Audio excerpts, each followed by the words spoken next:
Hello mọi người và chào mừng đã quay trở lại với Bananoi. Episode hôm nay sẽ đề cập đến chủ đề nên sinh con hay không nên sinh con. Sao lại không sinh con? Làm phụ nữ thì phải đẻ chứ còn làm sao nữa. Mày à, ích kỷ nó vừa thôi, không nghĩ cho bố mẹ gì cả. Bố mẹ mày muốn được làm ông làm bà cơ mà. Ôi giời, em còn quá trẻ. Vài năm nữa em sẽ thay đổi suy nghĩ của mình thôi.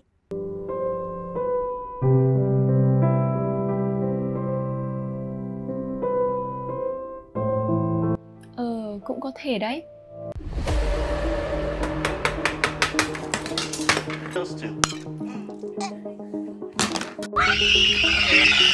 Or not.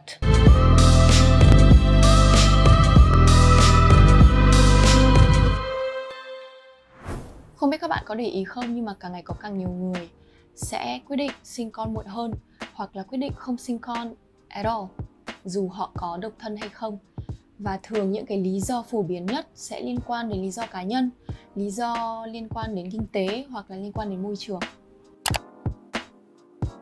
Các nghiên cứu đã chỉ ra rằng chất lượng của một hôn nhân sẽ giảm xuống rất là nhiều một khi họ có con cái. Thế nên là càng ngày có càng nhiều đôi vợ chồng hoặc là couple ở với nhau lâu dài mà quyết định chưa hoặc không thêm em bé vào gia đình của họ. Họ thường sẽ xây dựng một cái network, một cái community rất là mạnh xung quanh họ.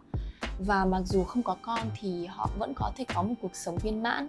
Và đặc biệt là họ sẽ coi trọng những cái mối quan hệ với gia đình và với cháu chắt của mình hơn. Có người thì sẽ không bao giờ muốn có con vì đơn giản là họ ghét trẻ em. Và có thể là họ sẽ thích nuôi hoặc chăm sóc thú cưng hơn. Và điều đó cũng chả có gì là sai cả. Một số người thì sẽ không có cái bản năng làm mẹ hoặc làm bố. Và mình thấy là có rất là nhiều người nghĩ sai lầm và cho rằng cái bản năng làm mẹ là một thứ rất là tự nhiên. Nếu bạn là phụ nữ thì về cơ bản bạn sẽ chịu thiệt thòi hơn đàn ông rất là nhiều sau khi sinh con, về thể chất cũng như là về tâm lý. Từ ốm nghén, rồi đau đẻ, rách tầng sinh môn cho đến việc trầm cảm sau sinh. Chưa kể là làm mẹ sẽ bị áp lực hơn rất là nhiều so với việc làm bố. Vì phụ nữ vẫn sẽ bị phán xét về việc nuôi dạy con cái như thế nào, vì con hư là tại mẹ mà. Trong khi với đàn ông ý, so với cái sự nghiệp của họ thì làm bố chỉ là một cái vai trò phụ thôi. Nên là họ có thể vứt con đi sang cho mẹ hoặc là cho gia đình nuôi mà không bị chỉ trích. Và nếu bạn không cảm thấy bất kỳ động lực nào để làm bố làm mẹ, nếu mà bạn không cảm thấy cái bản năng làm bố làm mẹ thì tại sao lại phải trải qua tất cả những cái thứ đó? Có người thì có thể chưa cảm thấy sẵn sàng bỏ lối sống hiện tại của mình, bỏ cái tự do của mình và những cái đam mê hoặc những cái cơ hội vô tận trong cuộc sống. Và một số người có thể nghĩ là điều này rất là ích kỷ. Và mặc dù mình không đồng ý nhưng mà cứ cho là đúng đi. Rồi, thì sao? Rốt cuộc là bạn đang sống cái cuộc đời của mình cho chính bạn hay là cho người khác? Nhiều người thì chưa đủ khả năng để trả chi phí để nuôi dạy con cái.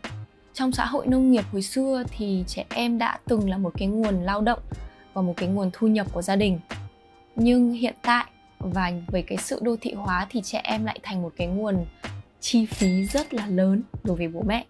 Phải trả tiền cho quần áo, thuê nhà rộng hơn, mua sách vở, mua đồ chơi, các hoạt động ngoại khóa, các chuyến đi du lịch, đi khám bệnh tật.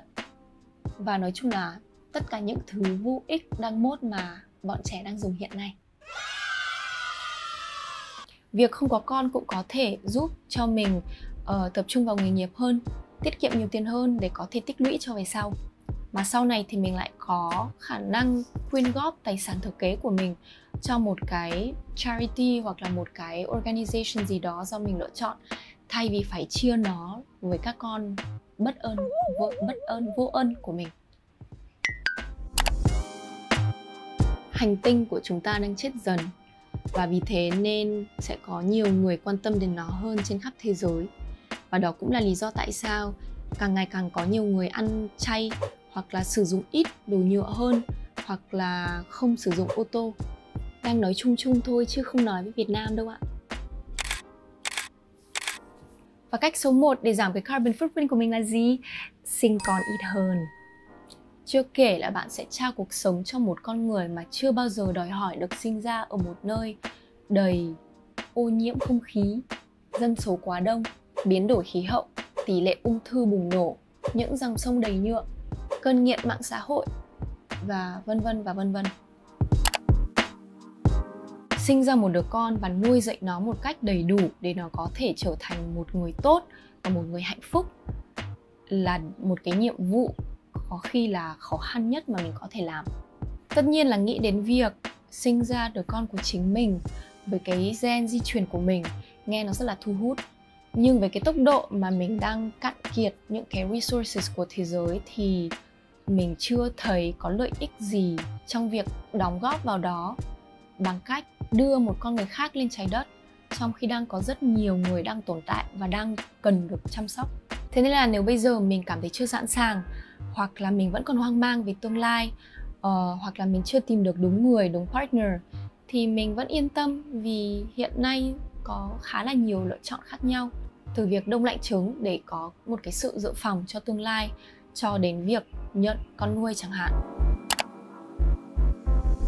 Mình muốn nói rõ một điều là mình không làm cái video này để khuyến khích mọi người là đừng nên sinh con. Mình chỉ khuyến khích mọi người là hãy sinh con nếu như thực sự bạn muốn làm bố hoặc là làm mẹ, và chỉ khi bạn đã thực sự sẵn sàng. Nói chung là có quá nhiều người bị chấn thương thời thơ ấu vì mọi người sẽ thường có con vì những lý do rất là ích kỷ, và vì chúng ta vẫn đang sống trong một thế giới mà việc nuôi dạy con cái chỉ là một cái cột mốc, một cái danh hiệu và một cái thước đo của cái sự thành công. Theo mình thì sinh con là một điều mà quá nhiều người làm mà không suy nghĩ trước. Đưa một đứa trẻ vào đời chỉ vì đó là một cái chuẩn mực xã hội sẽ là một điều tồi tệ, không chỉ đối với chúng ta mà còn với đứa trẻ và xã hội nói chung. Có rất nhiều trẻ em bị ảnh hưởng một cách tiêu cực vì đã bị sinh ra ở một gia đình mà bố mẹ không thực sự muốn chúng, hoặc là họ chưa đủ sẵn sàng để có thể nuôi dạy chúng một cách đầy đủ về mặt thể chất, về mặt kinh tế hoặc là về mặt tâm lý. Con cái có thể là niềm vui cho người này nhưng mà không phải niềm vui cho người khác. Có những người hối tiếc vì đã sinh con, nên là không ai nên cảm thấy áp lực để sinh con chỉ vì tất cả mọi người xung quanh họ đang làm như vậy. Có con chỉ đơn giản là một cái sự lựa chọn khác trong cuộc sống, thay vì một cái định mệnh mà tất cả mọi người phải tuân theo.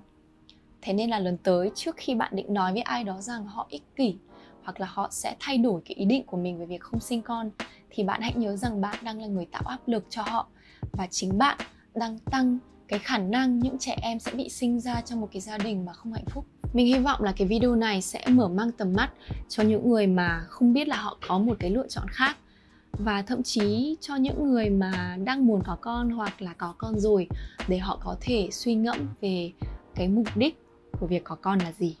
Cảm ơn các bạn đã xem video này của mình. Để ủng hộ Bananoi hãy like, subscribe và share. Và hẹn gặp lại ở video tiếp theo.